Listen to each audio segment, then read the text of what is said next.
Hello, folks. Richard Reyes, certified financial planner, Orlando's very own financial quarterback. And when it comes to planning and implementing a plan for your retirement, there has to be three components.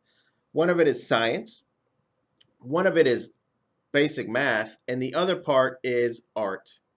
You see, when it comes to questions about retirement and even questions in reference to investments and financial planning in general, quite often the answer to those questions is it just depends.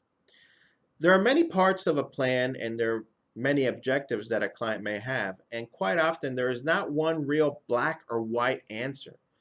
For example, should I pay off my mortgage when I'm retired or before I retire? Should I be invested in the market? Should I convert my IRAs to Roth IRAs? How about a will or a trust? Which one do I use? Common one is, what age should I start my Social Security, and or what age should I begin taking my pension? And you see, I can probably come up with 10, but the answer to these questions 9 times out of 10 is that, you know what, it just depends.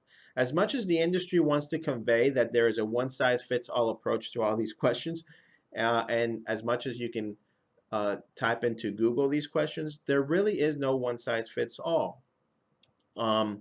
It just depends, all right?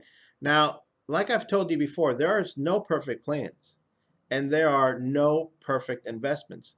Everything is a series of advantages and disadvantages, and working together, we have to find a balance of all these things that fits what your own individual objectives are. Now, we all have different sets of values. We all have different risk tolerance. We all have different concerns and objectives, things that we believe and understand. And quite frankly, we all have different amounts of money. We all have a different lifestyle. So even though we might put a plan together for that couple and it works perfectly for that couple, or for the person next door, or for the person in the cubicle next door to you, doesn't necessarily mean it is your plan. Doesn't necessarily mean it will fit your particular needs and objectives. And that is why you must work with somebody very closely, a trusted advisor very closely, in order to find a balance to, again, these advantages and disadvantages so that it fits your particular objectives and needs. And this is what I call the balancing out of the gray areas in your planning and having the right answers that are specific to you. And with that, I'll see you next time at Financial QB TV.